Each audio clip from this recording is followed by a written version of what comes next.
Muy bien.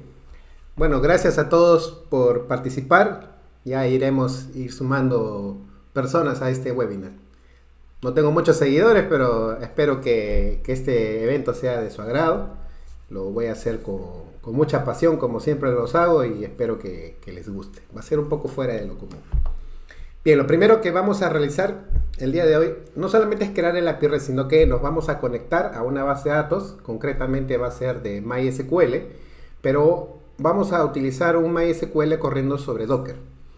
Entonces el primer requisito que se necesita es que deben tener instalado Docker Desktop.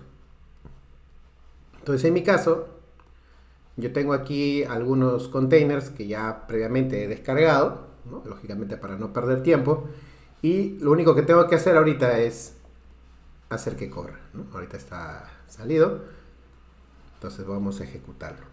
Ahora, otra condición también que debemos tener es que tiene que estar instalado el WSL, que es el Windows Subsystem for Linux, sobre Windows. Yo en este caso estoy utilizando Windows 11, así que con WSL ya me encuentro en Linux. Entonces si yo quisiera ver, entonces acá voy a ver que tengo Ubuntu corriendo sobre Windows 10. Bueno, Windows 10 es el subsistema, ¿no? En realidad es Windows 11. Entonces lo primero que tengo que hacer es chequear aquí con este comando docker ps para ver qué imágenes están corriendo, y si no, simplemente voy a ejecutar la imagen de MySQL docker run.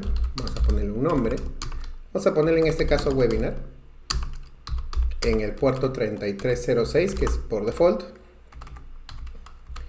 tanto de la imagen del container como el puerto que va a salir expuesto hacia mi computadora. Y vamos a ponerle un password muy simple. Acá tengo que poner MySQL root password, y voy a colocar un password súper simple, password 123 arroba, y lo vamos a ejecutar como un servicio que no requiere estar ocupando la consola. En este caso voy a utilizar la imagen que es MySQL Latest, la última versión. Ok, entonces ya con esto, entonces ya tengo corriendo MySQL sobre Docker en mi computadora sin necesidad de tener que instalar MySQL. El resto, el uso del MySQL es prácticamente idéntico, ¿vale? Ahora, yo para manejar bases de datos, yo utilizo este software que se llama DataGrip. Este le pertenece a JetBrains. Y si quiero revisar la conexión, entonces este por ejemplo lo voy a borrar. Ok. Y voy a crear aquí una nueva conexión de MySQL. Localhost, el puerto que es 3306. Y como he puesto un password muy sencillo, de nuevo, entonces vamos a probar la conexión y efectivamente sucede, ¿no? Entonces quiere decir que funciona perfectamente. Ahora, yo voy a utilizar Visual Studio Code para crear esta API. Por lo tanto, entonces vamos a crear desde la consola, vamos a crear el proyecto, ¿no? Entonces voy a crear aquí un proyecto de API, .NET. Primero vamos a ver la versión, .NET Info, y aquí voy a poder ver que yo tengo instalado la versión del SDK, la 401, perdón, que esta es la versión del SDK. Tengo varios SDK instalados en esta computadora, tengo la 3.1, 5, varias versiones del 6, pero al final el que voy a utilizar es esta, la 60401, que es la última. Entonces ya con esa información yo puedo crear aquí el proyecto. Vamos a poner .NET New, Web API, y le vamos a poner, por ejemplo, como nombre API Chévere, o otro nombre mejor. Vamos a ponerle Webinar API REST.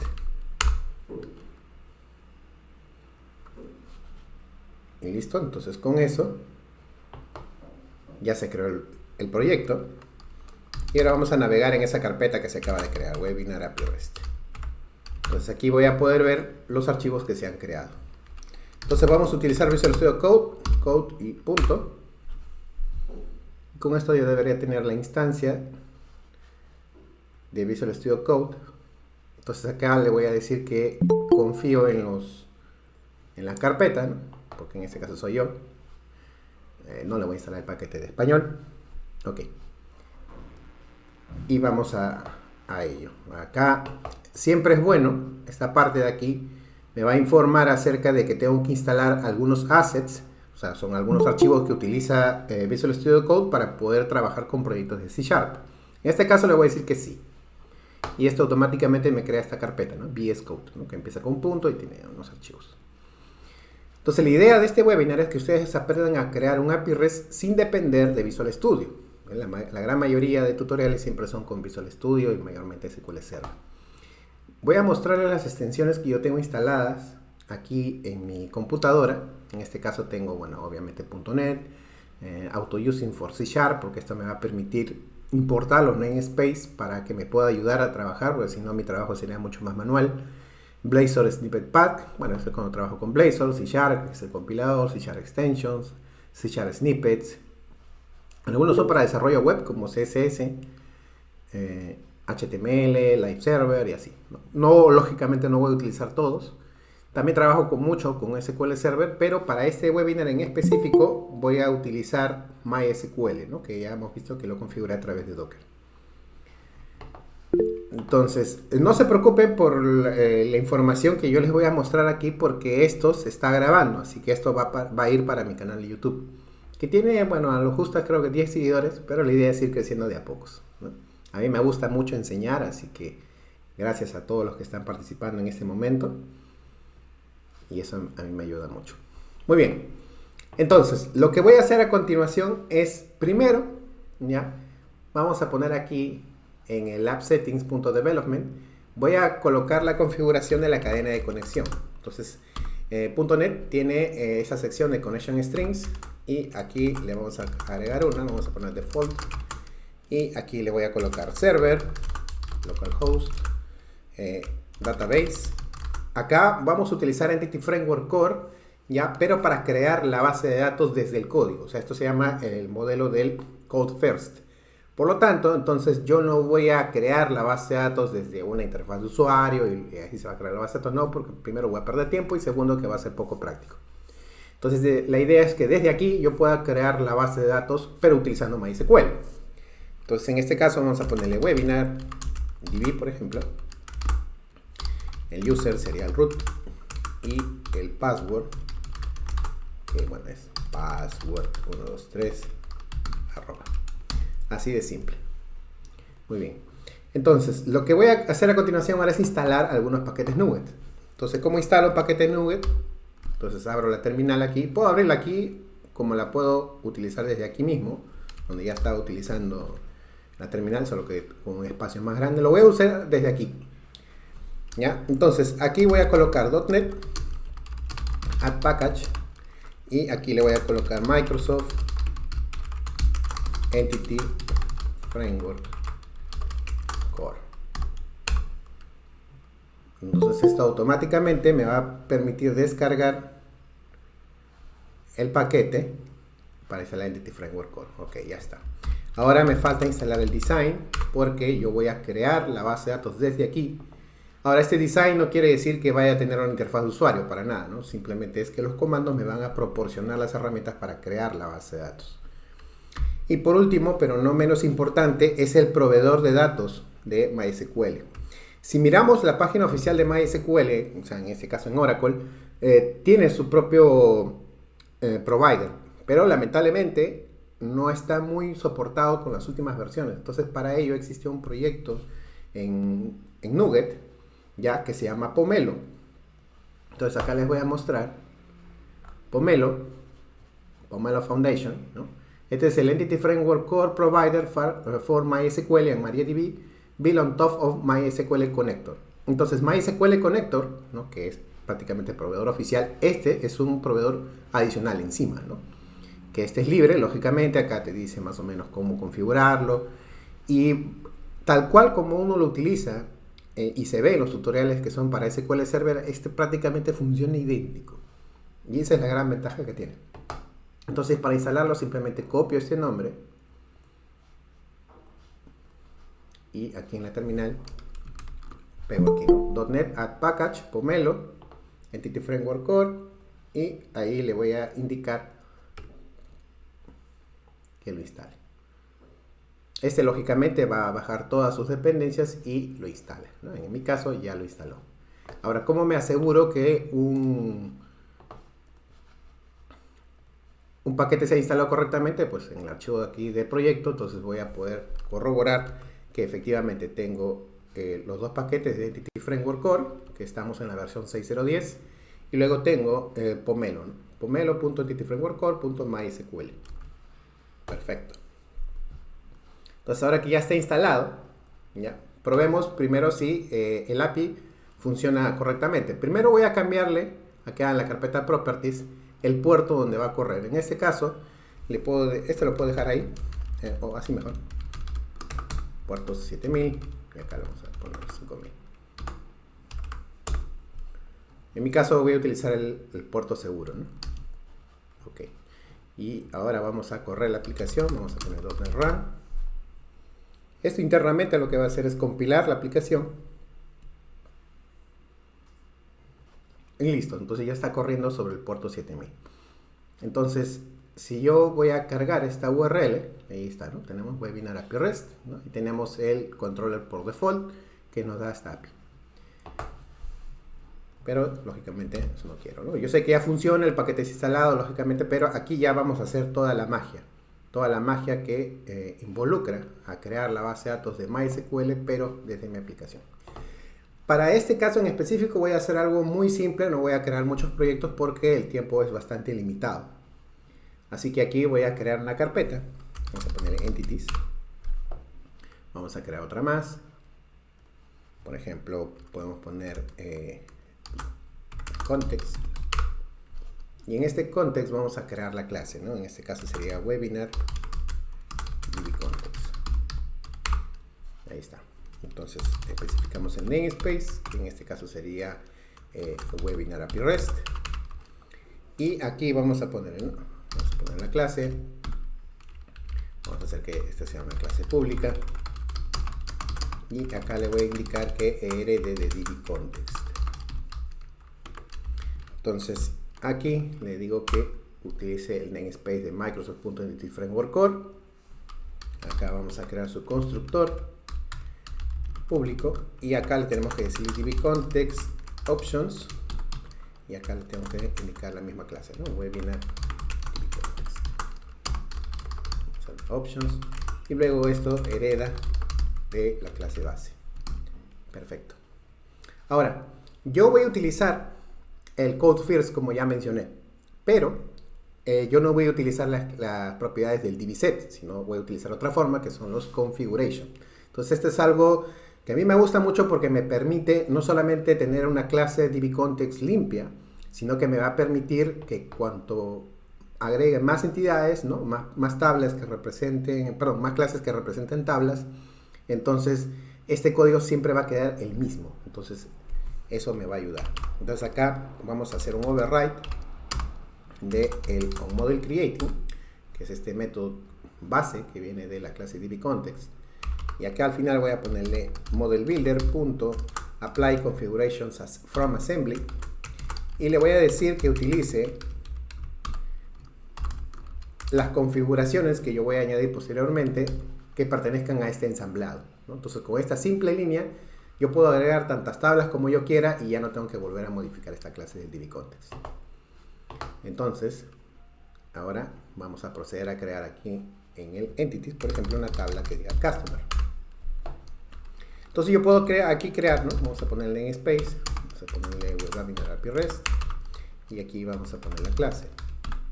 Entonces aquí Customer, ¿no? De la clase, public, y puedo aquí crear un ID, por ejemplo, una propiedad de string que diga first name, por acá que diga last name, y una más, por ejemplo, que puede ser age, la edad. Ahora, a partir de Net 6, bueno, C# 10,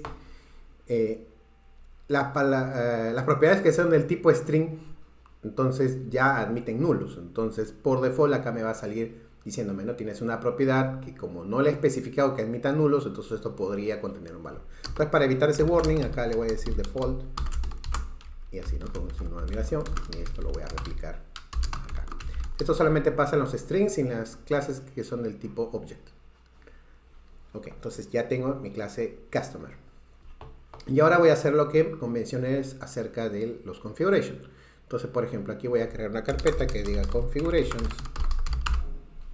Y aquí voy a crear la clase, por ejemplo, customer configuration. Entonces, igual aquí vamos a tener que crear. Y vamos a crear la clase. Acá le vamos a decir que es público.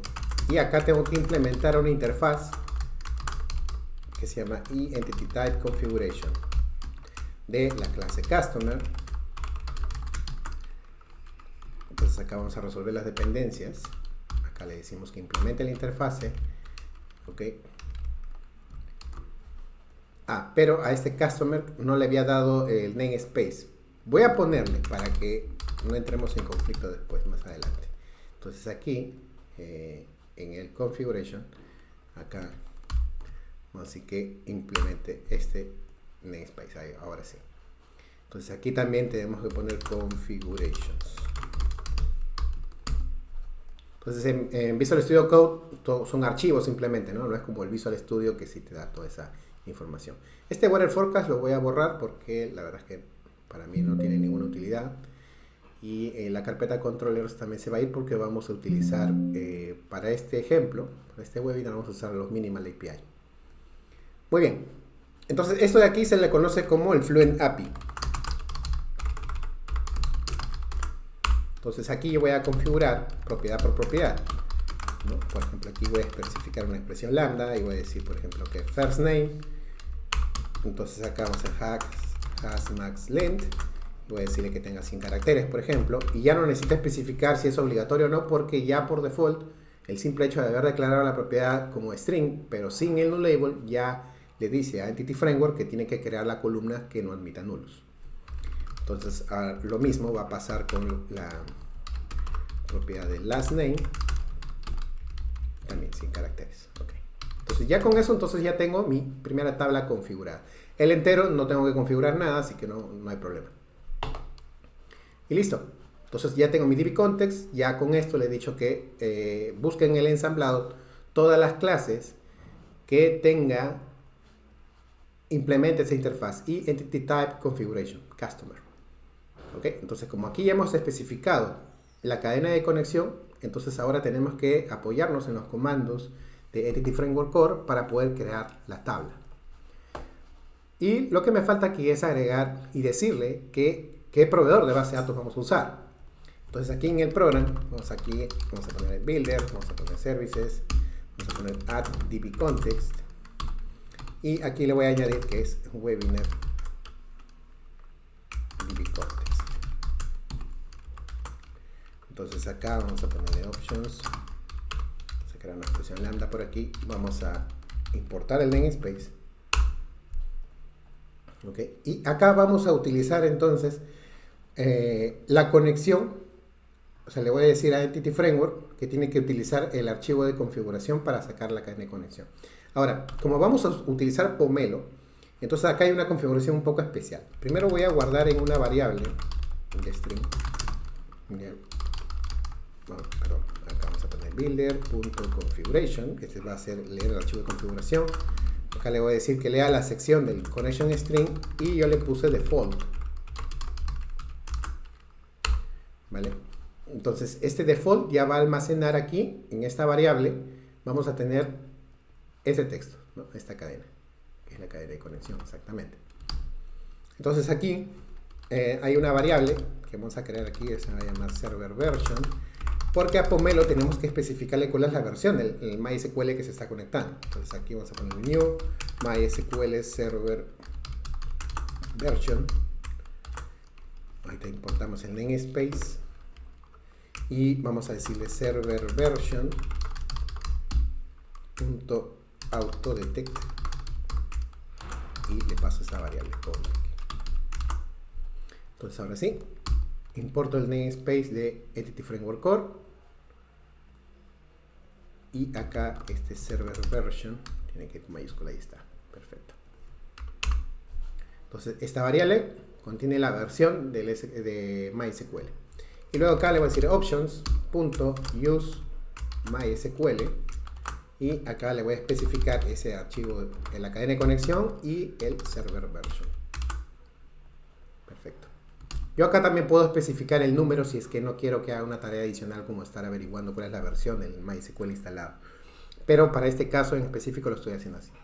Entonces ya con esto estoy ligando el API REST con el servidor de base de datos, que en este caso está corriendo sobre Docker. Entonces ahora sí, voy por acá a la terminal, me aseguro que esto compile.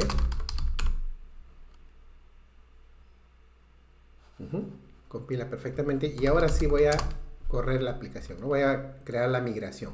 ¿Cómo lo creo? .NET EF. Si yo pongo Enter, esto me debería mostrar al menos el logo de Entity Framework Core. Esto quiere decir que la utilidad, el Command Line Tools de Entity Framework Core está instalado. En el caso que ustedes no lo tengan instalado, lo pueden poner así. .NET EF, perdón, .NET Tool install .NET-EF-global. Esto es muy parecido a lo que se utiliza, por ejemplo, cuando uno programa con Node, ¿no? El NPM, ¿no? Cuando bajas paquetes, este es muy parecido, ¿no? En mi caso ya lo tengo instalado y me va a decir que ya está instalado. Y en el caso que lo tenga que actualizar, simplemente aquí le voy a cambiar la palabra install por update. Y esto lo que va a hacer es bajar la nueva versión y lo instala. Y en mi caso lo está reinstalando, ¿no? Que sería la versión 6.0.10. Entonces, si todo está conforme, entonces lo que tengo que hacer ahora es poner .NET EF Migrations. Vamos a ponerle add y voy a ponerle como nombre Initial Migration. Así. Entonces pongo Enter. Entonces esto lo va a compilar para asegurarse que todo está correctamente. Y listo, ya lo compiló. Y ahora acá vamos a ver que se ha creado una carpeta llamada Migrations. Entonces vamos por aquí. Y aquí voy a revisar que, bueno, acá dice Alter Database, hace el char set, create table y la primera tabla, ¿no? Que es Customer. Entonces acá tenemos el ID, que acá lo crea con su generación.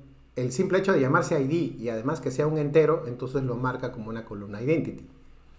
Tenemos el first name, donde había indicado que iba a ser una cadena de caracteres con un máximo de 100 caracteres, y lo mismo va a ser para el last name. En el caso del entero no había nada que personalizar, así que simplemente es un int. Y como ya mencioné, el simple hecho de haberlo hecho como string, que no le he especificado los nulos explícitamente, entonces lo asume que no acepta nulos, por lo tanto el null label es false. Acá finalmente va a crear la llave primaria sobre la columna del ID, ¿no? Y esta le coloca este char set. Perfecto, entonces con esto ya tengo entendido que ya va a crear ahora la base de datos. Ahora, hasta aquí no se crea la base de datos, sino hasta que yo ejecute el siguiente comando. .NET EF Database Update. Entonces esperamos unos segundos.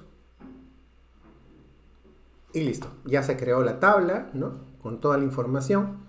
Pero se crean dos tablas. Entonces revisemos aquí en el motor de base de datos y revisemos las bases de datos que tenemos aquí. En este caso, la mía es WebinarDB. Entonces voy a marcarle esto para que pueda revisar el objeto. Y ahí está, WebinarDB, Tables. Y acá tengo dos tablas, EF Migration History. Y acá me va a decir el nombre de la migración. Entonces la migración siempre va a tener un número que identifica la fecha y la hora, ¿no? Por ejemplo, aquí diciendo 2022, 10, 14. Acá me saca la hora GMT, o sea, del horario del meridiano de Greenwich. Yo estoy en GMT-5. Entonces acá figura, ¿no? 22 y 23 con 20 segundos. Y el nombre de la migración que le di, Initial Migration. Y acá me indica el número de versión con el producto que utilicé. En este caso, Entity Framework Core está en su versión 6.0.10. Y luego acá donde dice Customer, entonces voy a poder revisar que efectivamente voy a tener las 4 columnas que yo esperaba, ¿no? ID, First Name, Last Name y el Age. Y acá vamos a ver que esto es un autoincremental. Entonces le hago doble clic, perfecto. Ahora, yo también puedo especificar alguna información adicional cuando cree las tablas. Entonces, por ejemplo, vamos a crear dos clientes por default. Entonces aquí voy a ponerle builder.hasData. Vamos a hacer una lista de customer y voy a inicializar, ¿no? Por ejemplo, new customer. Vamos a poner aquí con el ID 1. Vamos a ponerle en el first name, por ejemplo, mi nombre, ¿no? Entonces acá vamos a ponerle así.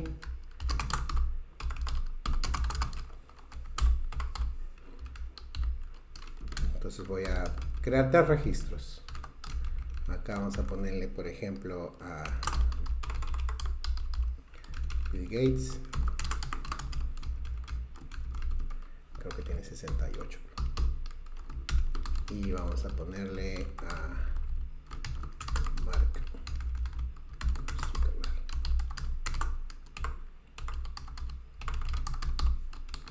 No sé la verdad cuántos años tiene, vamos a ponerle que tiene 35. No sé si es más joven o más viejo que yo. Ok. Listo. Entonces con esto ya le estoy especificando a Entity Framework Core que tiene que crear una data inicial. Pero como esto lo estoy haciendo después de haber creado la migración, entonces tengo que especificar una nueva migración que represente esos datos. Entonces voy por acá. Vamos a poner .NET EF Migration, perdón. Está bien, Migrations, add, y le voy a poner, por ejemplo, Customer Initial Data.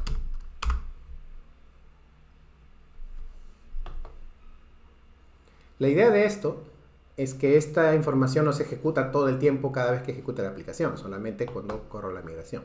Entonces acá ya tenemos el Customer Initial Data y efectivamente va a ser un Insert Data de esos 3 registros que yo previamente he creado con su ID en específico. Si yo no les especifico el ID, a pesar de que es un identity, o bueno, en este caso un autoincrement en MySQL, entonces me va a salir un error. Entonces ahora sí, pero esa data todavía no existe, ¿no? Si yo hago doble clic a la tabla por acá, voy a ver que todavía no existe porque no se ha aplicado la migración. Entonces vamos a volver a repetir el comando database update. Y ahí está. Actualizo por acá y efectivamente entonces ya se insertó la data. Y si reviso la tabla F Migration History, entonces voy a ver que tengo el segundo migration aplicado. Excelente. Ahora vamos a crear nuestro primer endpoint para revisar que efectivamente pueda traer yo esa información. Entonces vamos aquí al program, voy a quitar este map controller, si lo voy a reemplazar por un map get, y acá le voy a decir API, vamos a ponerle customers, observen la palabra en plural, y primero voy a utilizarlo sin parámetros.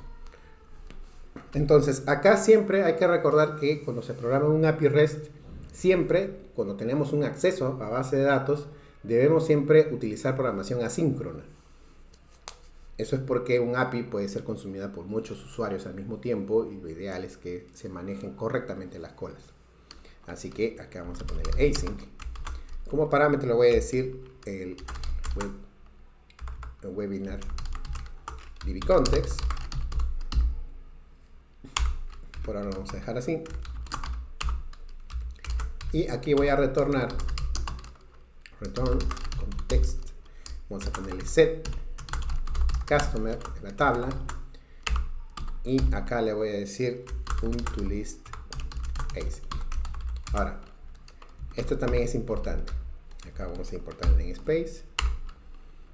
Ya. Siempre cuando se programa en un API REST, normalmente cuando se consultan datos que van a ser únicamente para lectura, es importante utilizar el last node tracking, porque no tiene sentido que Entity Framework utilice el seguimiento de entidades para simplemente mostrar datos.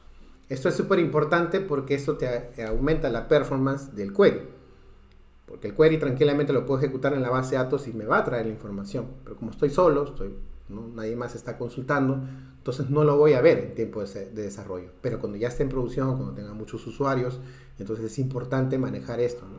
Esto es lo que se le conoce como el tuning del Entity Framework. Entonces la mayoría de tutoriales no nos dicen esto hasta que realmente no lo pruebas, ¿no?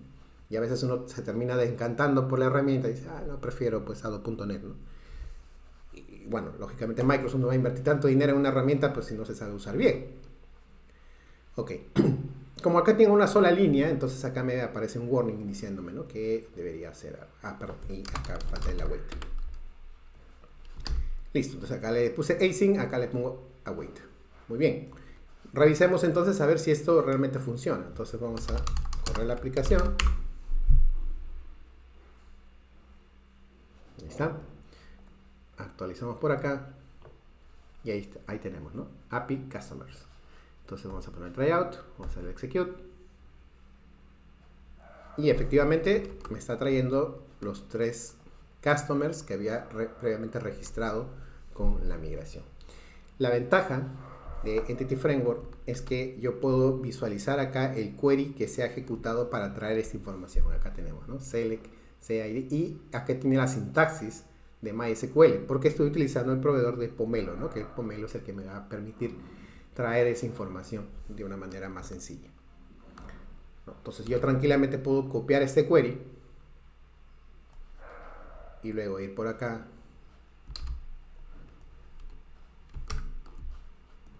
Y acá tengo que seleccionar la base de datos Webinar TV. Y ahí está, ¿no? Entonces ese query lógicamente funciona bien. Detengamos la aplicación por ahora y vamos a especificar más tablas.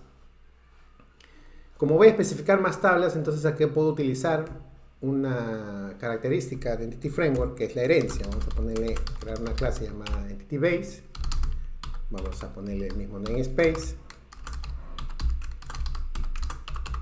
Vamos a ponerle una clase Entity Base. Y aquí vamos a poner el ID. Vamos a hacer, por ejemplo, que se utilice eliminación lógica y no física. Entonces yo puedo proporcionar acá, por ejemplo, un valor booleano que diga status. ¿Ya? Y voy a decirle con un constructor heredable, el protected me va a permitir decirle que es heredable. Le voy a decir que status siempre es true. O sea, cada vez que yo necesite crear un registro, el valor del estado va a ser true, indicándome que el registro está correcto. Entonces voy a modificar la tabla customer y le voy a decir que herede de Entity Base. Ahí está. Y ya esta propiedad no va porque ya se repite. Y de pasada vamos a crear más tablas, ¿no? Vamos a hacer algo muy básico, ¿no? 4 tablas. Vamos a crear, por ejemplo, la tabla product.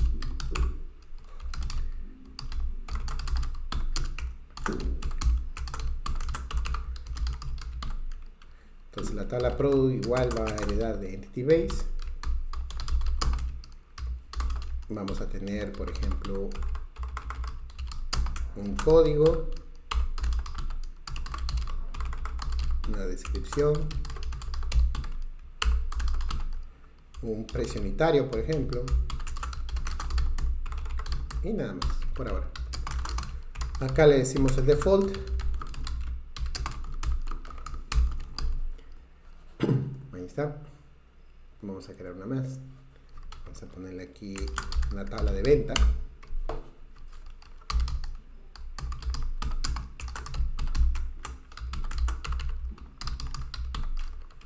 Entonces esta también vamos a decirle que es público, que implementa Entity Base.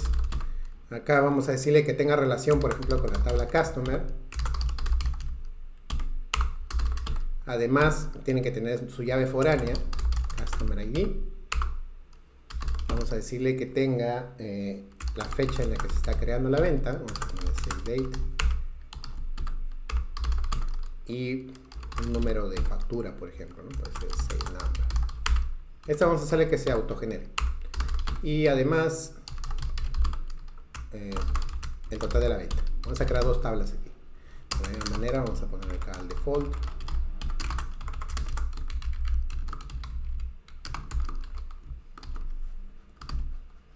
Entonces aquí vamos a ponerle sale detail. ¿no?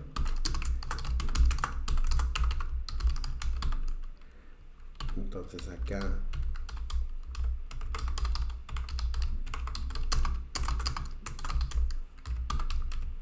se tiene que tener relación con la tabla principal de la venta, ¿sí?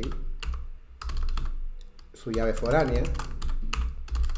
Acá debería tener una relación con producto y su llave foránea, lógicamente. La cantidad que estoy vendiendo.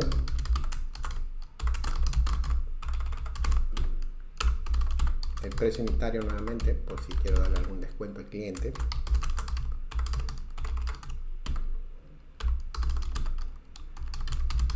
Y acá, por ejemplo, puede ser el precio total, ¿no? Total price.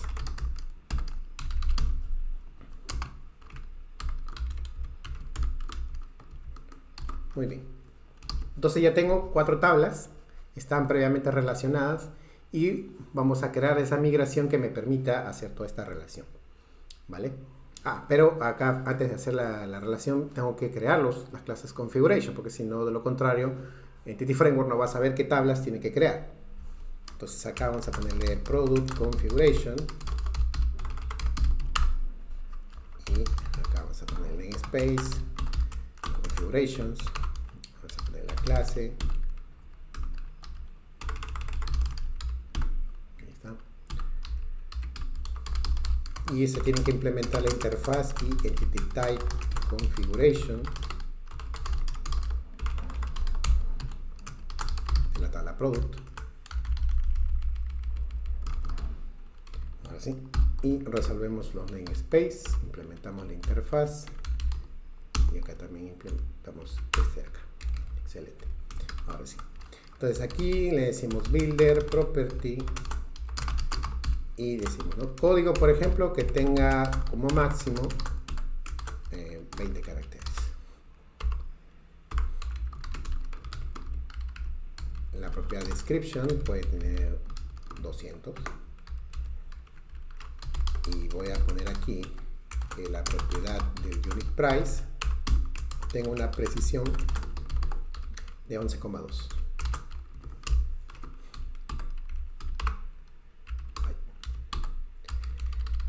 Como no quiero estar creando demasiados migrations, entonces acá puedo especificar de una vez los datos iniciales, ¿no? Por ejemplo, vamos a poner hasData, vamos a poner una lista de product y acá puedo decirle product. Entonces en el ID 1 con el código de producto, no sé, 1000, el description va a ser, no sé, imaginemos PlayStation 4 unit price, vamos a ponerle $299. Y acá notemos algo. Por ejemplo, yo había indicado que product hereda de entity base, pero entity base tiene una propiedad llamada status, en la cual cuando yo utilizo el new, entonces va a marcarle esa propiedad como true. Entonces acá ya no lo necesita especificar. Entonces vamos a crear 4 productos. Vamos a ponerle acá el 2, acá el 3, acá el 4. Por ejemplo, acá tranquilamente puede ir, no sé, Xbox Series X. Acá Nintendo Switch. Y acá puede ser el PlayStation 5. A este vamos a ponerle un precio de 400, acá 500 y acá 600. Ya está. Punto y coma acá. Muy bien. Y ahora faltan las otras tablas, ¿no? La tabla Save, Configuration. Y para no repetir tanto estas cosas, por lo menos esto sí es igual, ¿no? Entonces acá vamos a ponerle class, vamos a ponerle public y entity type configuration. Ajá, ahí tendremos la tabla save.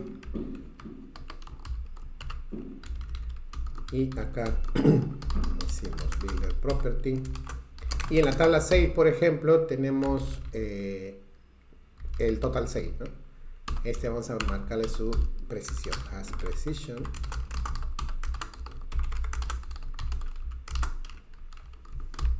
Pero este no le voy a dar data inicial, después lo hacemos. Las relaciones ya no se configuran, ¿no? En el caso de las relaciones, eh, ¿qué pasa? Por ejemplo, para que haya una relación entre la tabla sale y la tabla customer, para empezar tengo que crear su propiedad de navegación, que es decirle dónde va a ir, y luego con este de aquí, customer ID, y entonces estoy relacionando, ¿no?, el nombre de la entidad, ¿no?, que se parece por acá, y ID. Entonces esto automáticamente Entity Framework lo va a tomar que tiene que crear una relación entre dichas tablas. Entonces lo mismo va a suceder con el sale y tail.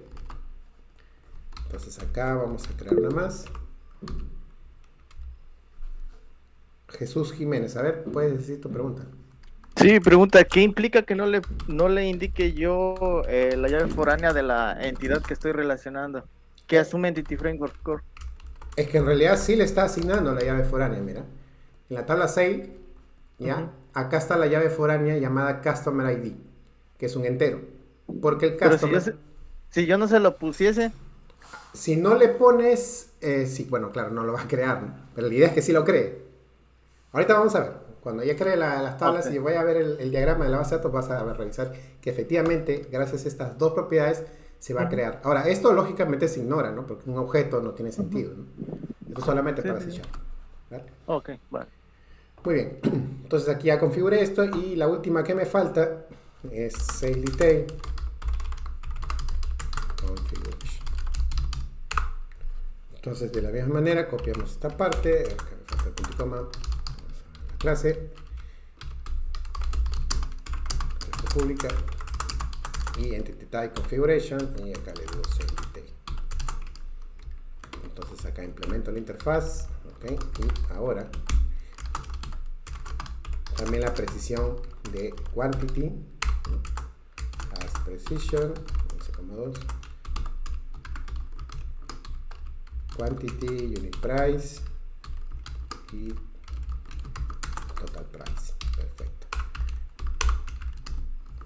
Son 4 tablas muy simples, muy sencillas, y como ya mencioné, el simple hecho de estar agregando cada vez más clases configuration que implementen esa interfaz, entonces la clase del DB Context ya no tiene que saber nada más, porque esto ya asume que es todo el ensamblado. Entonces ahora sí, vamos a crear la nueva migración, vamos por acá, y vamos a ponerle more tables.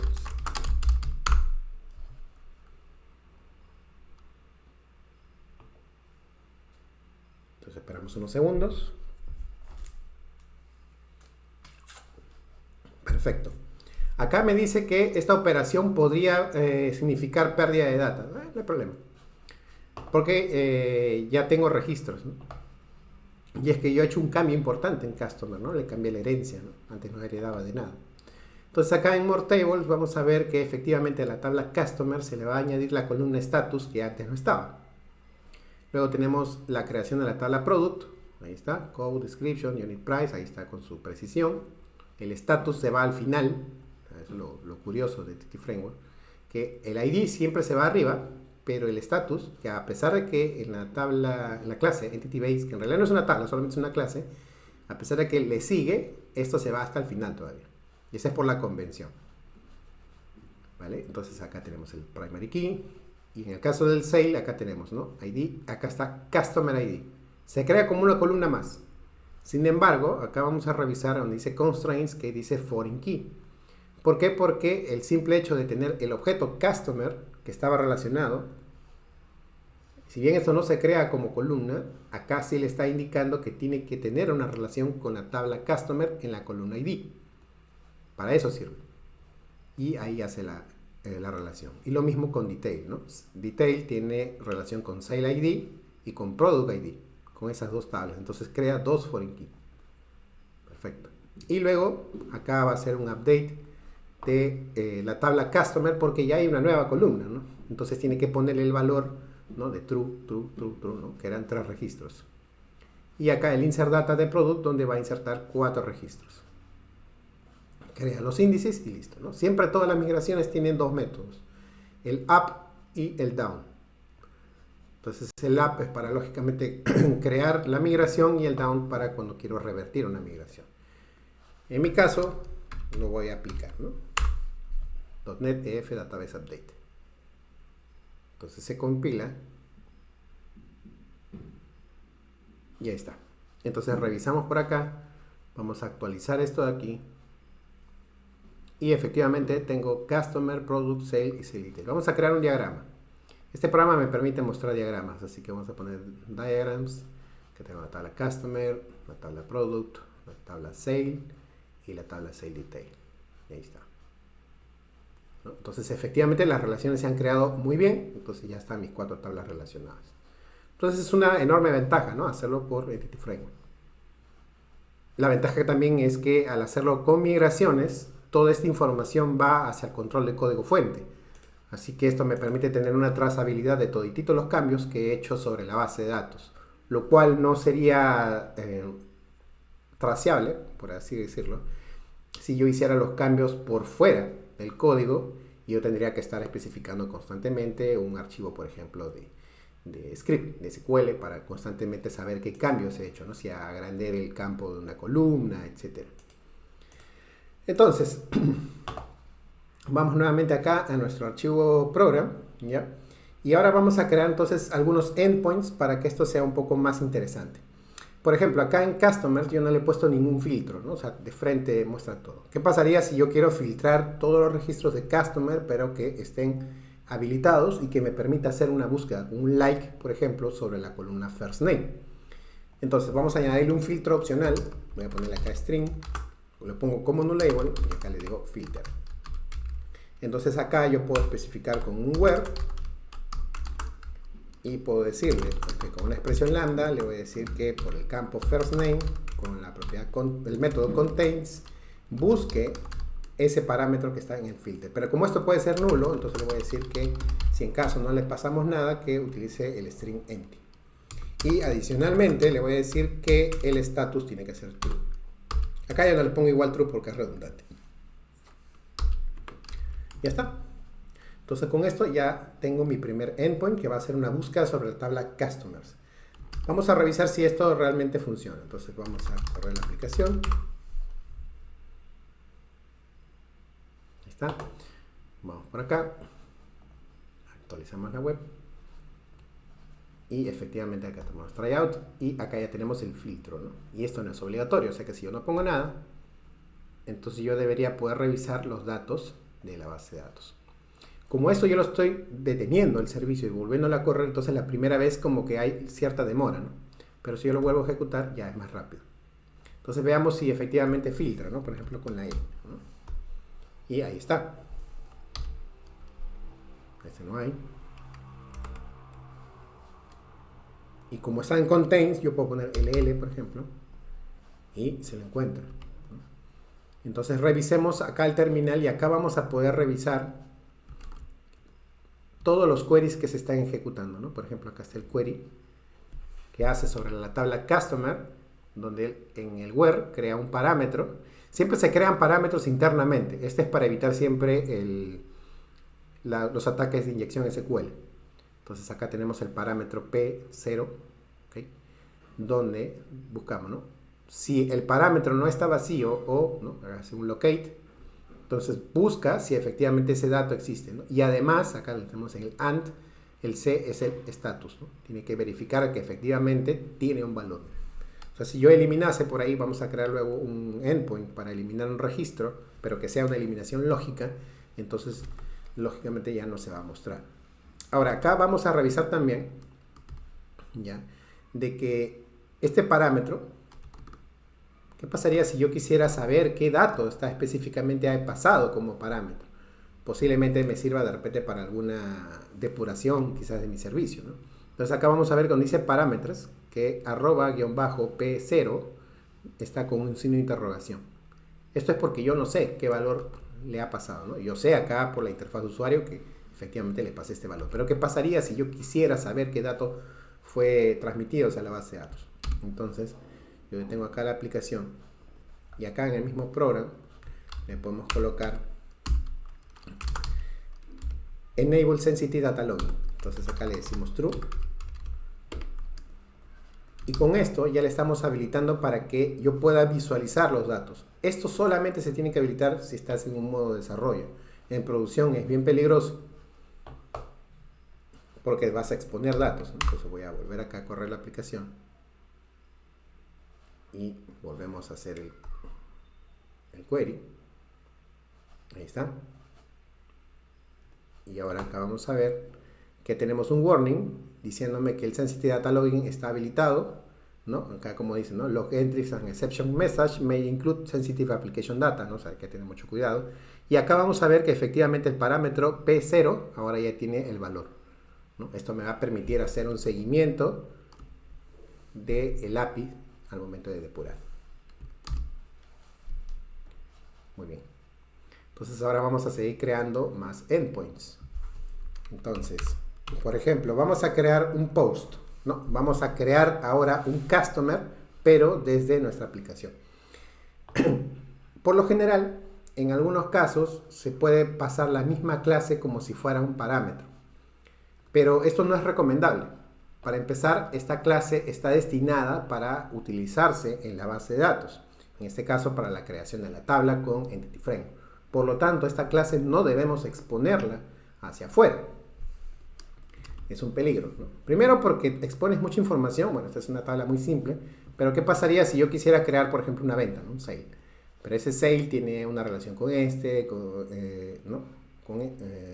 ¿Qué pasa? Si quiero un sale detail, voy a especificar ID. Entonces, como que no tiene mucho sentido, ¿no? Igual lo mismo va a pasar con Customer. Customer, al heredar de Entity Base, me va a pedir como parámetro el ID del registro. Pero yo para crear un registro, para empezar, no necesito saber el ID. La misma base de datos tiene que crear el ID. Entonces yo debo crear un Data Transfer Object o DTO. Entonces acá vamos a crear una carpeta. Ojo que todo lo estoy colocando en el mismo proyecto. No es lo ideal, pero es para efectos de demostración nada más. Entonces acá, por ejemplo, le puedo colocar Customer DTO Request. Entonces vamos a crear un nuevo namespace. Vamos a ponerle DTO. Y vamos a crear una clase. Y como este va a ser un dato de entrada, entonces tranquilamente puedo evitar crear una clase. Yo puedo utilizar un record. Los records son clases especiales que permiten inmutabilidad. Quiere decir que no voy a poder cambiar sus valores. Y esa es la idea de un DTO, ¿no? Si yo viene una data desde la interfaz de usuario, ya sea por una aplicación web, una aplicación móvil o lo que sea, que está consumiendo nuestra API, entonces no tiene sentido que la data que está ingresando luego la modifiquemos, ¿no? Entonces acá yo puedo crear un record. Entonces algo nuevo de C#. Bueno, ya no tan nuevo, ¿no? Entonces acá le voy a decir que como parámetro necesito el first name, luego necesito el last name y luego necesito la edad. Ya está. Esto es como haber creado una clase, pero esta es una clase inmutable. Entonces ahora aquí yo voy a crear un map post para poder crear. Le voy a decirle API, customers, ya. Acá le voy a decir que es asíncrono. Vamos a aceptar el DBContext como parámetro. Y a pesar de que esto está como parámetro, eso no me pide el API, ¿no? Entonces acá le voy a decir que como parámetro tengo que recibir este DTO. Entonces voy a decirle customer DTO request. Vamos a poner la request. Y ahora sí, creamos nuestro cuerpo, ¿no? Acá, como esto pertenece a un namespace nuevo, lo importamos. Ahí está. Y ahora entonces voy a proceder a crear ese post. Entonces lo primero que tengo que hacer es crear una variable, puede ser entity, y voy a crear la clase customer. Ojo que este sí es la tabla. Entonces acá le voy a especificar first name va a ser igual al request.first name. Last name va a ser igual a request last name. Age va a ser igual a request age. Pero no especifico el ID ni el status porque eso ya debería ser automático. Entonces acá le voy a decir await context.addAsync y acá le voy a decir esa variable entity. Entonces acá automáticamente Entity Framework va a detectar que esta entidad es de tipo customer, por lo tanto este addAsync lo va a agregar a la colección de customers. También es lo mismo que poner así await context.set, así, customer at async, y le paso la variable entity. Es exactamente lo mismo, solo que esta es una versión más corta, ¿no? Acá lo voy a colocar como comentario. Entonces vamos a poner y acá le voy a decir context.savechangeAsync. Ok. Entonces con esto ya le estoy diciendo que guarde. Ahora, supongamos que yo quiero devolver el ID del registro creado, ¿no? Como un número entero. Entonces yo puedo colocar acá return. Acá le voy a decir result, si es una clase especial. Y acá le voy a decir OK. Y que me devuelve el ID. Entonces yo le puedo poner incluso todo un cuerpo, ¿no? Un JSON. Entonces yo puedo crear un objeto anónimo. Y le quitamos la palabra object. Y acá, por ejemplo, le voy a decir ID va a ser igual a entity.id. Porque este entity, recordemos, es la variable que representa la tabla, ¿no? El registro, perdón. Por ejemplo, por ahí se me ocurre que tenga una propiedad que diga success, que diga true. O sea, que tuvo éxito. Ya está. Entonces, con esto ya debería permitirme crear un customer dentro de la tabla. Entonces, veamos a ver si funciona. Entonces, vamos a volver a correr la aplicación. Ahí está. Revisamos aquí. Entonces, bueno, la lista ya sabemos que funciona. Ahora veamos el post. Vamos a tryout y vamos a crear nuestro primer registro por base de datos, ¿no? Entonces, por ejemplo, acá puede ser, no sé, Joe Biden, que tiene 80 años. Entonces vamos a darle execute y efectivamente ahí está, ¿no? Response body, tenemos el estado 200 porque es un OK. Acá nos devuelve el ID número 4 porque teníamos 3, recordemos, y el success true, ¿no? Entonces he devuelto un JSON con dos propiedades, que es exactamente lo que yo puse aquí, ¿no? Me va a devolver un JSON en la respuesta 200, o sea, el OK es un 200, ¿no? Con el ID y el success true. Y si revisamos por acá, sin filtro, entonces efectivamente ahí está el cuarto registro. Entonces, como vemos, esto funciona a la perfección. Ahora, ¿qué pasa si quiero obtener el registro? Entonces, vamos por acá. Vamos a detener acá la aplicación. Y acá, me olvidé de mostrarles esto, ¿no? Acá está el insert into. Entonces, se va al insert into del customer. Esto automáticamente se genera. Age, first name, last name, status, values. Y luego hace el select. Inserta el registro y luego lo selecciona, ¿no? Siempre y cuando el row count sea 1, o sea, si obviamente el insert into tuvo éxito, y además me tiene que devolver el last insert ID, ¿no? Que esta función de MySQL o MySQL, como le quieran pronunciar, me va a devolver el ID creado por ese registro, ¿no? Por el autoincremento. Entonces vamos a hacer ahora otro endpoint. Y por ejemplo, vamos a ponerle aquí el map get, pero con parámetros. Entonces, por ejemplo, vamos a ponerle API, customers, y voy a decirle aquí, entre corchetes, ID y un entero. ¿Qué significa esto? Estoy diciéndole a .NET de que tiene que crear un API, bueno, un endpoint, mejor dicho. API es toda la aplicación, endpoint es cada uno de estos enlaces. Entonces, que tiene que recibir como parámetro el valor ID, y que es del tipo entero. Porque si yo no lo especifico, se asume que es string, como en el caso de este de aquí, ¿no? Que era opcional. No, obviamente de aquí no lo especifico, pero lo asume que va a ser siempre string. Entonces, acá voy a decir async. Entonces acá vamos a ponerle webinar context. Acá le pasamos el entero, que es un ID. Y vamos a hacer la búsqueda de este registro. Pero acá vamos a hacer algo más elaborado. Voy a hacer que si yo le paso el ID de algún registro que previamente ya está creado en la base de datos, entonces me tiene que devolver no solamente el registro, pero debe devolverme otra respuesta en el caso le pase un ID que no exista. Entonces, dos respuestas. Entonces acá vamos a hacer una búsqueda primero, ¿no? Vamos a crear una variable entity.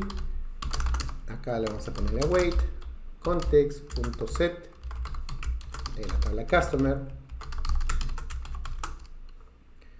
Y acá puedo utilizar más de uno. Por ejemplo, como tengo una sola llave primaria por tabla, entonces puedo utilizar find async y le paso el ID. Entonces esto de acá me va a devolver el registro que encuentre con la llave primaria, pero me va a devolver un null en el caso que no lo encuentre. Entonces acá yo puedo evaluar si entity es igual a null, entonces que devuelva results .not found y que le pongo como parámetro el ID, por ejemplo, ¿no? O sea, ese ID, por ejemplo, no se encontró. Caso contrario, o sea, como ya tengo un return, no necesito poner else, entonces voy a colocar return results, ok, y que me devuelva ese entity. Ya está. Entonces veamos cómo se comporta. Vamos por acá de nuevo. Entonces ahí ya tengo dos gets, ¿no? Uno que es sin parámetros y otro que sí tiene un parámetro obligatorio. Acá dice, ¿no? Require. Entonces, si yo especifico acá 1, entonces tiene que revisar el registro que cumpla con ese dato. Es el 200, ¿no? Vamos al 4, por ejemplo, y si lo trae. El 5 o 65, cualquier otro número, not found, ¿no? Entonces ya tengo un error. Ahora, el API, por default, acá me dice que va a tener una respuesta, ¿ya? Que es 200, que es success. Entonces yo puedo personalizar el API, disculpen, yo puedo personalizar el API para que pueda devolver más de una respuesta. En este caso, este endpoint en específico devuelve dos tipos de respuesta. Si lo encuentra, me va a devolver una estructura. Y si no lo encuentra, simplemente no devuelve la estructura, simplemente devuelve un entero, así de simple, indicando con el código de error. Entonces acá estamos especificando qué tipo de datos estamos devolviendo. Entonces esto lo podemos indicar acá. Vamos a detener acá. Y yo le puedo colocar aquí, antes del punto y coma, produces, ¿no? Y acá le puedo decir que se produce una clase customer, porque eso es lo que estoy devolviendo, ¿ya? Y acá vamos a poner status code. Y acá le voy a decir que devuelve un 200. Cuando lo encuentra, me devuelve una clase customer con este código. Pero también me va a devolver un 404, ¿no? Not found. Ahí está. Entonces, sí, ahora vuelvo a correr la aplicación. Y actualizo por acá. Entonces voy a revisar que tengo dos posibles respuestas. Antes de ejecutar la aplicación ya sé qué puedo traer, ¿no? O me devuelve una estructura como esta, si en el caso es success, o un not found. Esto es útil para cuando tengamos que exponer nuestra API para un desarrollador frontend, si es que no somos nosotros mismos, ¿no? Entonces esto te permite autodocumentar tu API. Ahora vamos a crear más endpoints y esta vez vamos a hacerlo un poco más de corrido como para que ya vamos a ir viendo, ¿no? Entonces, por ejemplo, aquí vamos a crear el put, ¿no? Para terminar de hacer siquiera este CRUD. Entonces vamos a poner map put, vamos a poner API customers, ya, acá igual, ¿no? Vamos a ponerle acá. Y en el caso del put, ya, voy a utilizar la misma clase que utilicé para el post, ¿no? Customer Detail Request, porque esta tiene las propiedades que yo necesito para actualizar el registro de un customer. Pero adicionalmente yo quisiera, ya, que me pida el ID, por eso lo voy a colocar acá en la URL. Así que vamos a ponerle async, vamos a ponerle webinar DB context, le pasamos el ID. Y este se diferencia del otro, porque acá dice put y acá dice post, o sea que al final es lo mismo, ¿no? Igual con este, ¿no? Si bien tiene casi la misma estructura, por no decir la misma, acá es un get y acá es un put, o sea, cambia el verbo. Si tienes dos endpoints iguales, sí vas a tener un error, un ambiguous exception. Entonces lo mismo que pasó con el otro, yo hago la búsqueda, así que voy a copiar por lo menos esta parte. ¿Ya? Hago la búsqueda del registro y si no lo encuentro, pues voy a devolver un not found. Y en el caso de que sí lo encuentre, vamos a ponerle entity.firstName, va a ser igual a request, y acá me estoy olvidando de colocar customer DTO request. Entonces acá sería request.firstName, entity.lastName va a ser igual a request.lastName y luego el age.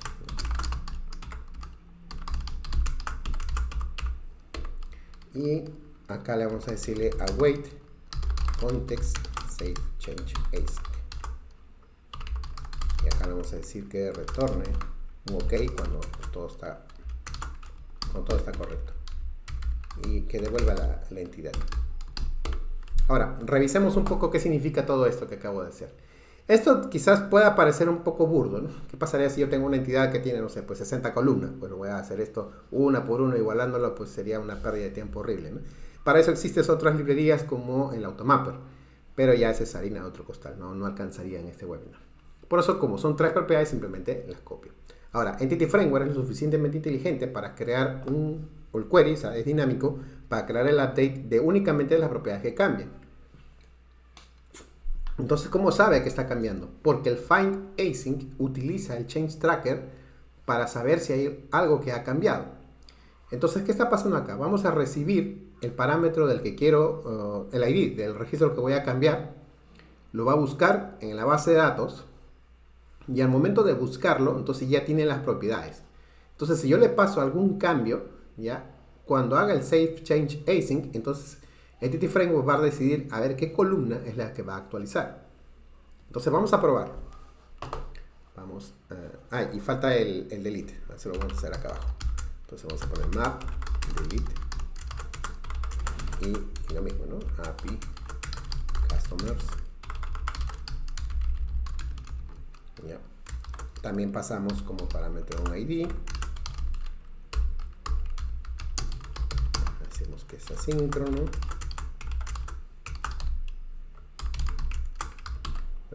Context, ok, y acá solamente es esto, ¿no?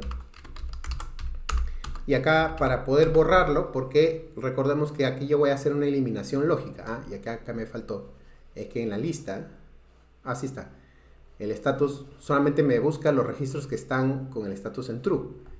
Entonces acá le voy a decir que busque el registro.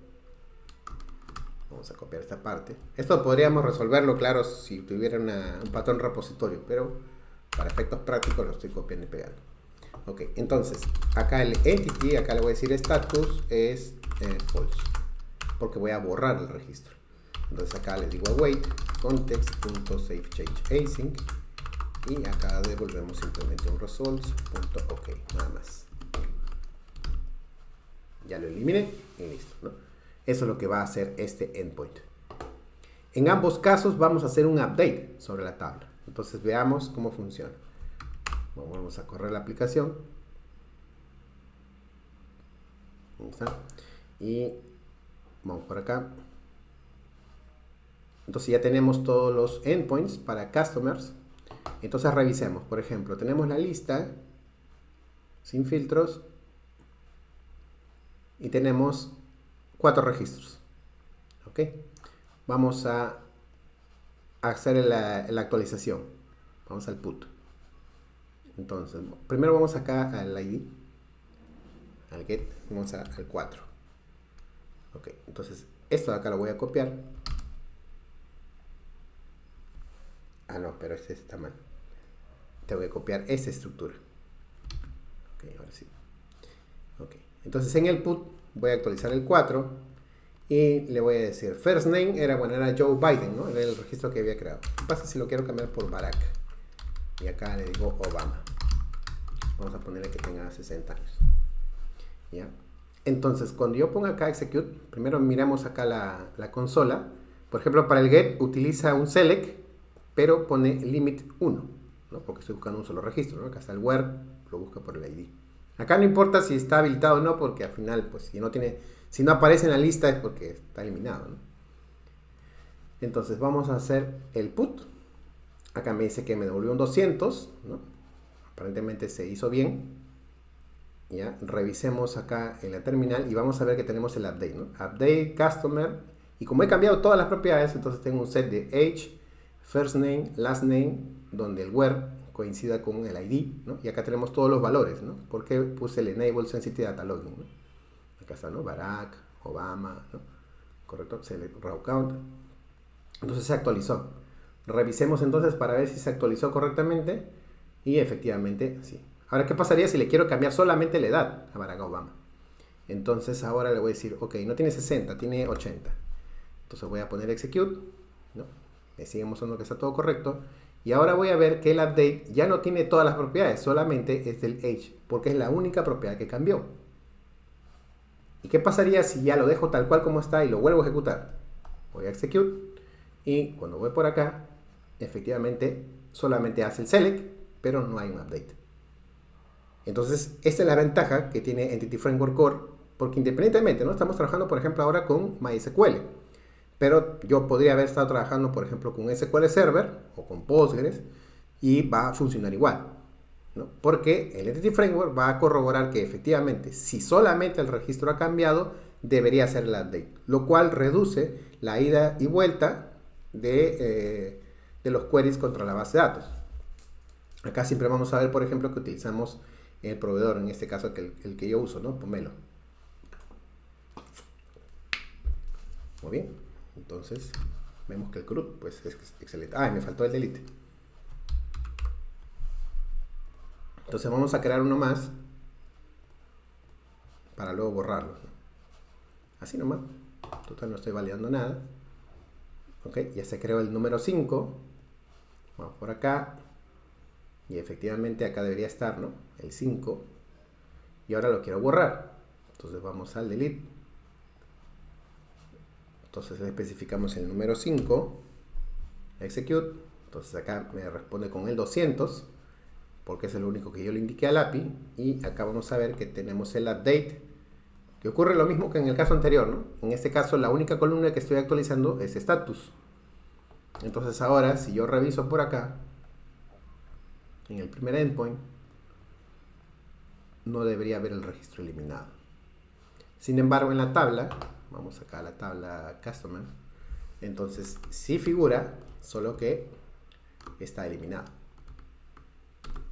Porque nuestro query solamente discrimina todos los registros que sean valores distintos a 1. Que el 1 pues es true, ¿no? 0 es false. Muy bien. Ahora vamos a hacer algo un poquito más complicado, como para cerrar con broche de oro este webinar. Espero que estén aprendiendo. Bien, entonces podría ser, por ejemplo, un endpoint para la tabla de products y la lista, bueno, que al final va a ser exactamente lo mismo, ¿ya? Pero vamos a hacer algo un poco más complicado. Voy a crear un endpoint que me permita registrar registros, bueno, valga la redundancia, en más de una tabla al mismo tiempo. O sea, que finalmente se cree como una transacción. Entonces, vamos a crear primero un DTO. Voy a crear un DTO para la venta, ¿ya? Entonces, vamos a crear acá un archivo y le voy a colocar, por ejemplo, sale DTO request. Entonces, usamos el namespace. Vamos a ponerle webinar API red, DTO. Y vamos a crear un record, ¿no? Entonces, vamos a crear un record que se llame sale DTO request, por ejemplo. ¿Y qué necesito para crear la venta? En este caso, por ejemplo, necesito el Customer ID. Necesito una colección de los detalles que voy a crear. Acá no voy a especificar la fecha porque la fecha tiene que tomarla en la fecha actual. El número de factura lo voy a hacer para que se autogenere dependiendo de la cantidad de registros que hay, ¿ya? Con un prefijo, por ejemplo. Así que lo único que necesito pasarle es una colección de detalles. Así que acá yo puedo especificar otro récord, ¿no? Que vamos a poner un e-collection de, por ejemplo, sale detail DTO request. Todavía no existe, pero ahora lo vamos a crear. Acá mismo, acá abajo lo puedo crear. Public record sale DTO, perdón, sale detail DTO request. Entonces, ¿qué debe tener esto? El product ID. Puede ir el quantity, y el unit price. Ya está. Entonces ya tengo dos records. Lo puedo meter en cada uno de su propio archivo, pero por efectos prácticos lo voy a hacer acá. ¿Ok? Entonces ya tengo dos DTO requests. Muy bien. Entonces ahora lo que voy a hacer es irme acá al program. Vamos a crear nuestro nuevo endpoint. Vamos a poner acá primero el de products. Vamos a poner map get. Entonces acá puede ir API, pero acá está mal. Products. Async. Vamos a ponerle webinar DB context. Context. Un filtro opcional. Y esto sí puedo hacer la copia. Y acá simplemente le cambio por producto. Y acá sería por description. Ya está. Y ahora en este otro vamos a ponerle map post para crear una venta. Entonces vamos a ponerle API sales. Entonces acá vamos a hacer también igual, ¿no? Que es asíncrono. Vamos a decirle que reciba como parámetro el DB context. Webinar DB context. Y que reciba el save DTO request como entrada, ¿no?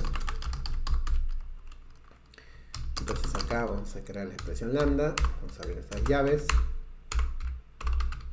Ya. Y lo primero que tengo que hacer es crear el registro de venta.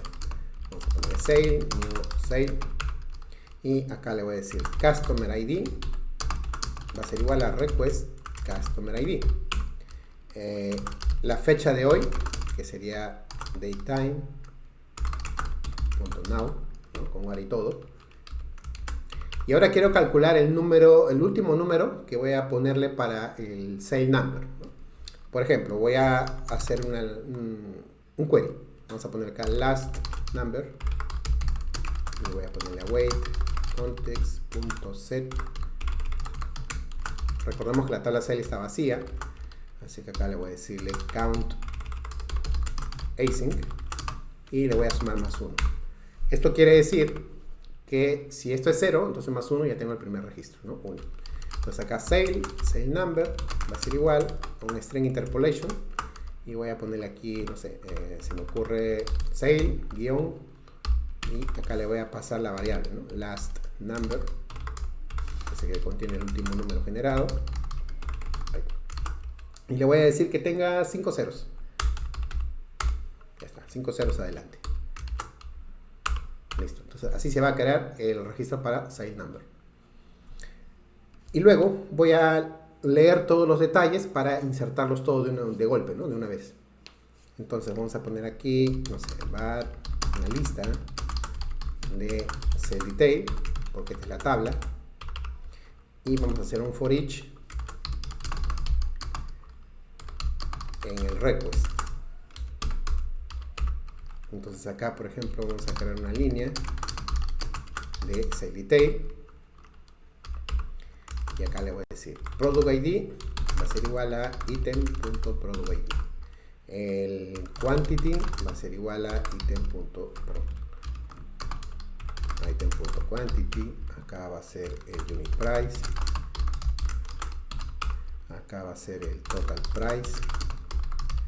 Va a ser igual a item.quantity, la cantidad por el precio unitario.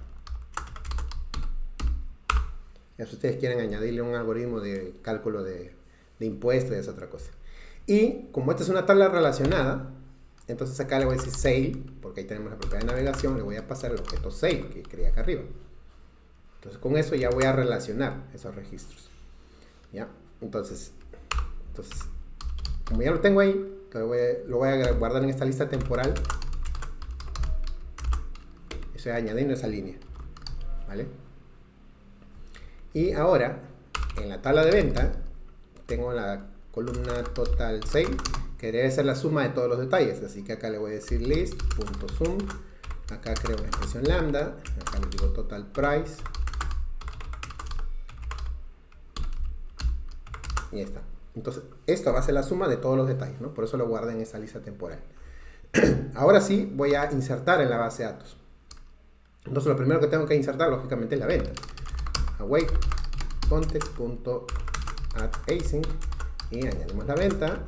Y luego, como quiero insertar todos los detalles, entonces voy a await context.addRangeAsync, o sea, para no hacer un for each, y le digo añade la lista. Y luego le digo await context.saveChangeAsync. Ya está. Y al final que me devuelva OK. Podría devolver, por ejemplo, el número de la venta, ¿no? O el número también de la factura, ¿no? Entonces puedo crear un objeto anónimo. Por ejemplo, ID podría ser igual a sale.id. Acá puede decir, no sé, invoice. Puede ser sale.saleNumber. Y, no sé, un success true.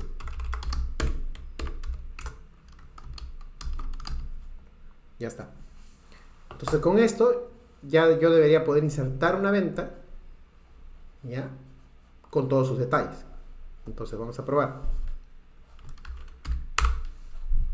Corremos la aplicación. Ahí está. Revisemos acá, actualizamos. Y acá tengo, por ejemplo, el products, que era básicamente lo mismo que el customer, ¿no? Solo que acá tengo la lista de todos los productos. Y ahora vamos a hacer el post de sales. Entonces, por ejemplo, el primer cliente, vamos a ponerle el 1. Vamos a decirle que compre el producto 1. Quiere, no sé, vamos a ponerle 5. Y a cada uno le cuesta 380,99. ¿Ya? Porque es decimal. Entonces vamos a darle execute. Y me dice ID 1, invoice, ahí está, ¿no? Sale 0001, success true. Excelente. Entonces revisemos qué ha pasado acá detrás. Y vamos a ver que efectivamente, primero, hace un select count, ¿no?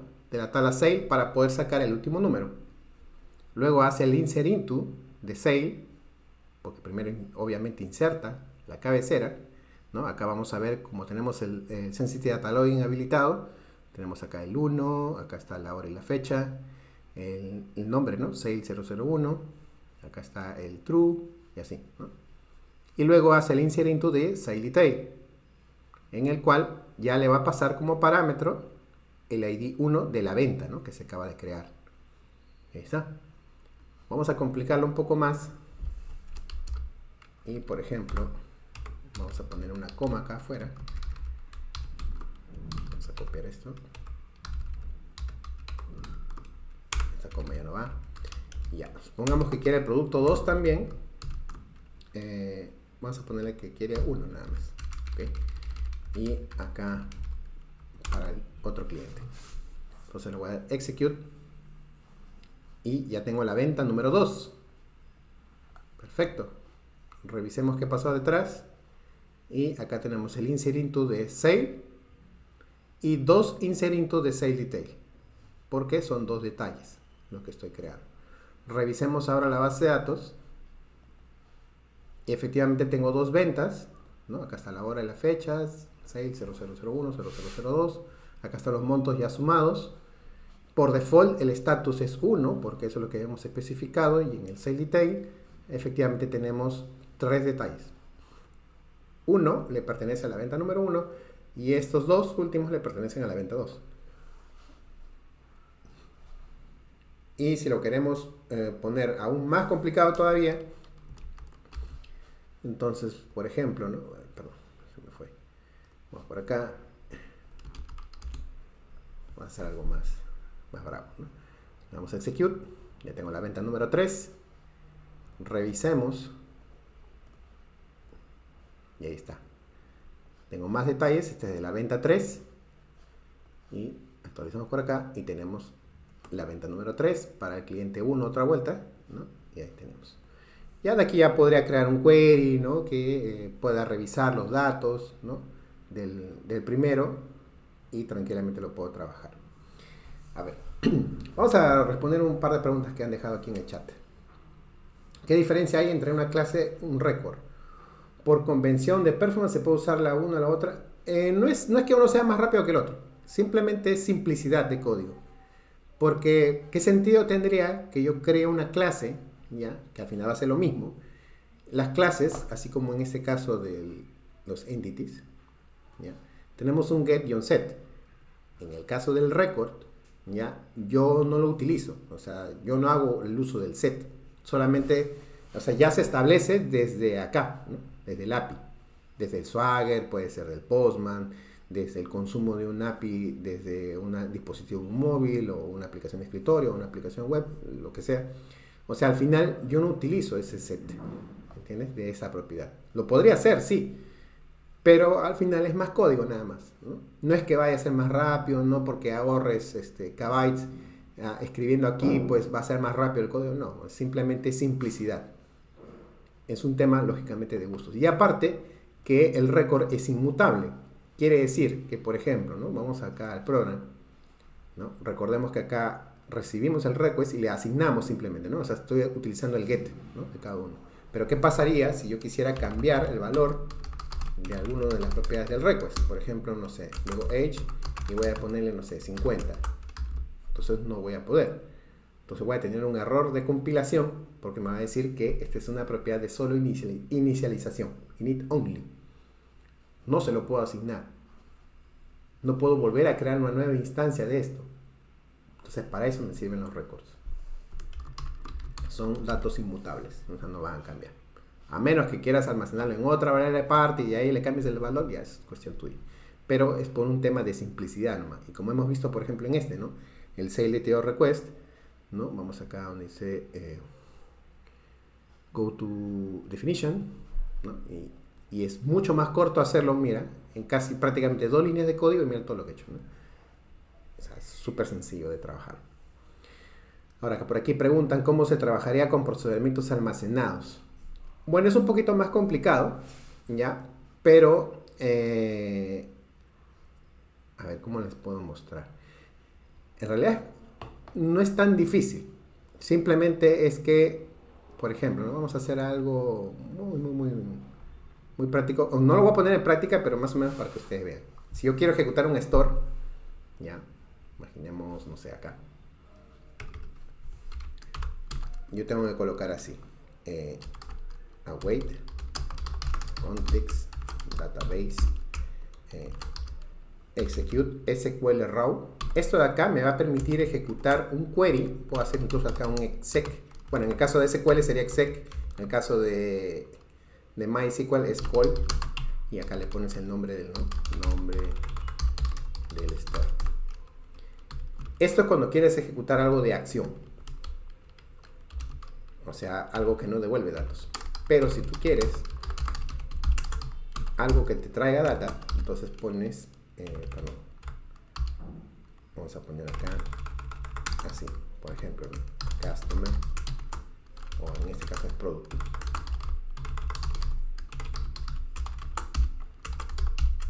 Acá está, from SQL raw, y acá especificamos, por ejemplo, ¿no? CL, asterisco, from products.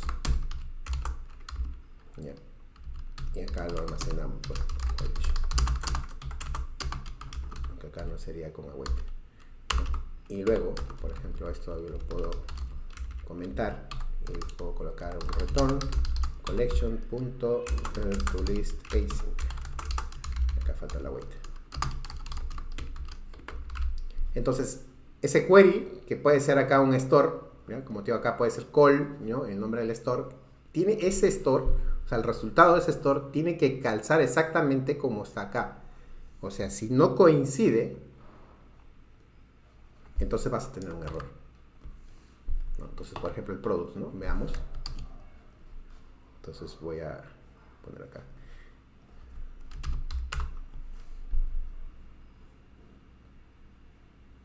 Y veamos si efectivamente el product funciona.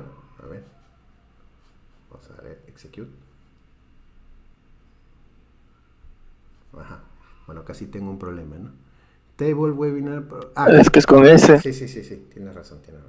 El apuro. Es product. No, la tabla se llama product, no products. Entonces ahora sí.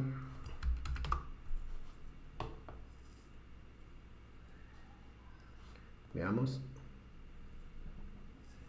Y ahí está. Entonces ya ejecuta mi propio query en lugar de que Entity Framework me lo genere. Pero tiene lógicamente sus ventajas y desventajas. Va a depender enteramente de la situación, el escenario en el que te enfrentes, ¿no? Y así. Muy bien. Entonces, por acá tengo una última pregunta. A ver, ¿cuándo me conviene definir un endpoint? ¿Por verbo, get o post? ¿O en qué caso me conviene usar uno u otro? No es que te convenga o no te convenga. Lo que pasa es que tienen objetivos diferentes. Get, como su propio nombre lo dice, para obtener datos. O sea, si tú vas a hacer una acción acá, por ejemplo, de eliminar un registro, pues no tiene sentido que sea get. El post es para crear, ¿no? Get nuevamente para obtener. El put para actualizar. Delete, lógicamente, para borrar. Acá no voy a usar un map delete y voy a traer datos, ¿no? No tiene sentido, ¿no? Que ya por dentro lo hagas, ya hagas un proceso más interno por dentro, ya es cuestión de tu escenario que lo estés modificando. Pero no es que uno sea más rápido que el otro, no es que uno sea mejor que el otro. No existe ni peor ni mejor. Simplemente son usos diferentes, nada más. ¿Ya? Acá les voy a dar una página, ¿ya?, que se llama jasoneditoronline.org, en la cual tú puedes hacer que tus JSON sean más cómodos de trabajar en lugar de esto, ¿no? Que al final es una caja de texto así muy simple y como que no me permite, pues, lógicamente corroborar acá la sintaxis del JSON, ¿no? Entonces, con jasoneditoronline.org, entonces sí te permite. Ahora también podemos usar Postman, ¿no?, que es mucho más práctico todavía, ¿no? Pero para efectos prácticos está muy bien. Y como ven, pues entonces yo puedo trabajarlo directamente con Visual Studio Code, con unas cuantas líneas de código en el terminal, y funciona. Ahora, esta fuente ya se va a ir a GitHub, a mi repositorio, así que acá lo voy a añadir. Si ustedes quieren crear un archivo de gitignore para sus aplicaciones, en mi caso Castor lo he creado de cero, entonces para que no se suban al repositorio de código fuente los binarios, en la misma carpeta donde está el proyecto, voy a poner acá .new git ignore. Ya está. Y ahora voy a poner git init para crear repositorio. Pues acá le voy a decir, vamos a ponerle git remote at origin. Le pego la URL de mi repositorio. Y ahora voy a hacer vamos a añadir todo el proyecto, ¿no? Vamos a ponerle proyecto de webinar. Ya está. Entonces vamos a hacer el push. Ya está. Entonces ya subí el código hacia GitHub. Vamos a revisarlo por acá. Y ahí está. Entonces acá ya tengo la fuente, pero no se suben los archivos del bin y el OBJ, ¿no? Solamente es la fuente. Acá puedo subir... uno más, algo más antes de irme. Y quiero esto que ustedes lo tengan en cuenta. ¿Qué pasaría si estos migrations lo quieren pasar de repente a producción, ¿no? Dice, ok, ya tengo mi proyecto listo, ya lo terminé, ahora quisiera que tener, por ejemplo, un query, ¿ya? O sea, todo un archivo de script que me permita tener el script de la base de datos entera. ¿Cómo lo hago? Muy fácil. Vamos a colocar así. Vamos a ponerle .NET EF migrations. Ponemos script -o, o sea, acá tienes que especificar dónde se va a poner. Voy a crear una carpeta que diga scripts y acá le voy a decir, no sé, database.sql. Entonces lo que va a hacer esto es leer todos los migrations aplicados en la aplicación. Primero para eso lo compila, ¿ya? Y va a crear la carpeta scripts que no existe ahorita, ahí está, y crea el archivo database.sql. Y acá tengo, esta está la sintaxis de MySQL. Como yo no tengo un plugin de MySQL en Visual Studio Code, acá me figura como error. Pero si yo copio esto, por ejemplo, ¿no?, y lo pego acá en la consola que tengo de esto, entonces voy a poder revisar que efectivamente esta sintaxis sí es de MySQL, porque depende del proveedor. Entonces, si ustedes utilizaran SQL Server, entonces lógicamente este código se va a crear con la sintaxis de la base de datos del proveedor que estén utilizando. Otra cosa, acá vamos a ver que acá se crea createTable. createTable, o sea, asume que las tablas no existen. O sea, ya lo está asumiendo. ¿Qué pasaría si quieres que haga un if primero, ¿no? Entonces tú puedes hacer esto. Repetimos el comando, le cambiamos con 2 guiones y ponemos idempotent. Entonces al hacer esto, bueno, voy a reescribir el archivo, ¿ya? Pero esta vez me va a hacer un script más inteligente. Entonces voy a volverlo a pegar. Y acá voy a poder revisar, por ejemplo, ¿ya?, que se crea como una especie de función y comprueban. Si no existe la tabla, ¿no?, acá le crea todo esto, ¿no?, y así igualito, ¿no? Por ejemplo, acá el customer. Si no existe esa migración, entonces crea la tabla, ¿no? Luego llama a ese script, ¿no?, que acaba de crear esa función y luego lo borra y así, ¿no? Entonces con idempotent es un poco más inteligente el script que se va a crear a la base. Entonces esto tranquilamente se lo puedes pasar, por ejemplo, al administrador de base de datos o de repente en un proceso de DevOps. Entonces todos tus cambios en la base de datos se pueden crear como scripts a punta de comandos nada más y puedes migrar a producción sin ningún problema.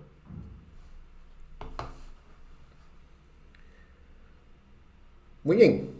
Bueno, espero entonces que haya sido de su agrado. Muchísimas gracias por su tiempo. Yo sé que mucha gente está de repente en horario laboral o de repente está todavía quizás un poco aburrido durmiéndose porque ya es fin de semana, pero agradezco muchísimo su participación. Somos pocos, pero ya seremos muchos.